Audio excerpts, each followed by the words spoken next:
Okay, so how exactly do you put a dictator on trial?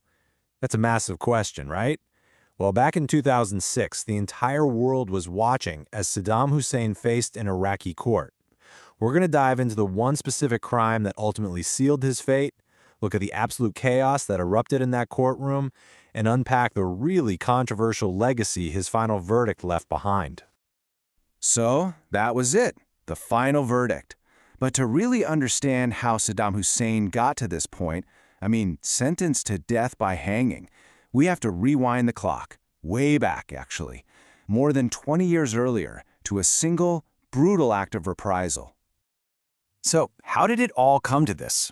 It's pretty incredible when you think about it. The whole case, this massive trial that had the world glued to their screens, it all boiled down to the events of just one day. And of course, the brutal, very calculated aftermath.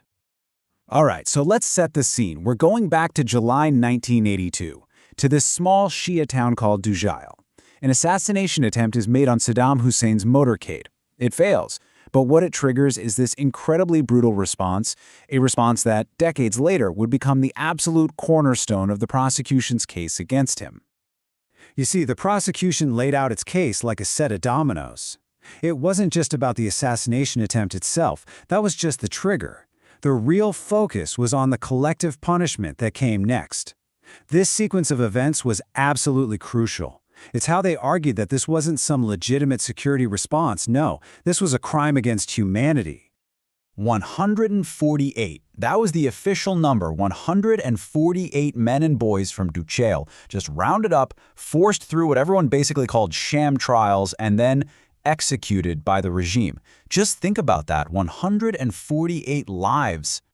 And for over 2 decades, nothing happened. It was just this unpunished chapter in his regime's history. So, when Saddam was captured in 2003, the new Iraqi Special Tribunal had a big decision to make. What's the first case we bring against him? They had so many atrocities to choose from, but they picked Dujail. And you might ask, why Dujail?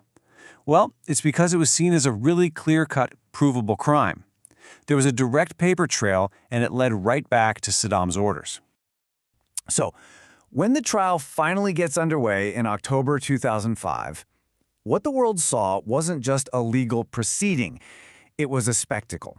It became clear really fast that Saddam Hussein's strategy had nothing to do with a legal defense. No, this is all about political defiance. His goal was to tear down the legitimacy of the entire process right from his own chair. I do not recognize this court. That was his mantra, right from day one.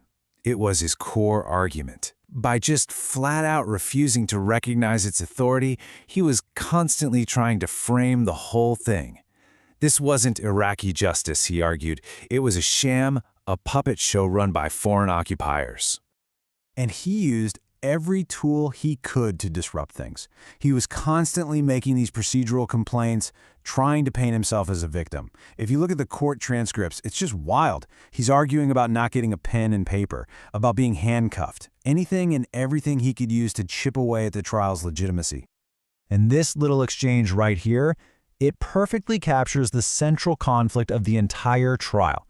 You've got Saddam Hussein, the defendant, telling the Iraqi judge to give orders to the American guards. He's constantly trying to act like he's still the true leader of Iraq. And on the other side, you have the court, just struggling to assert its own authority and deliver some kind of justice for the Iraqi people. But, it wasn't just about the drama happening inside the courtroom. The entire process was under fire from the outside.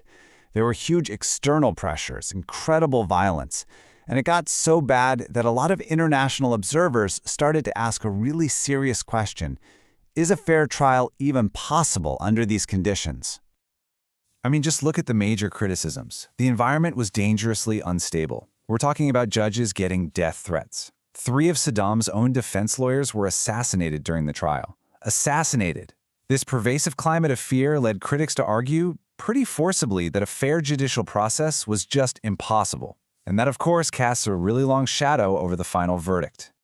So let's just step back for a second and look at this timeline, because it really puts the whole story into perspective. You've got the massacre in 1982, and then the verdict doesn't come until 2006. That's a 24-year gap.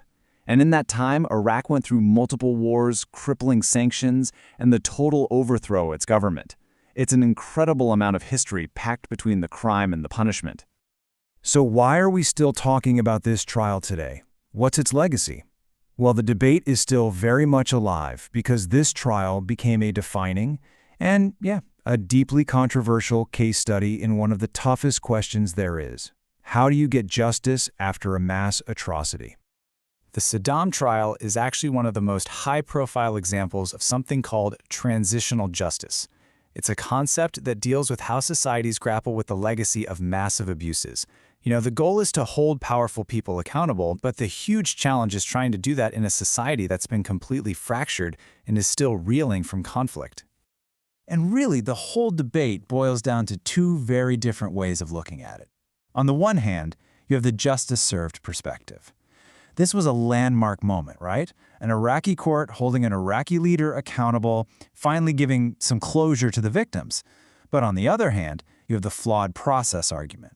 This side says that the security failures, the political pressure, it all undermined the trial's legitimacy, turning it into a kind of victor's justice that failed to set a good example for the future. So, in the end, the trial of Saddam Hussein didn't really create a clean slate. Far from it. It delivered a verdict, for sure, but it also left behind this really complex and contested legacy.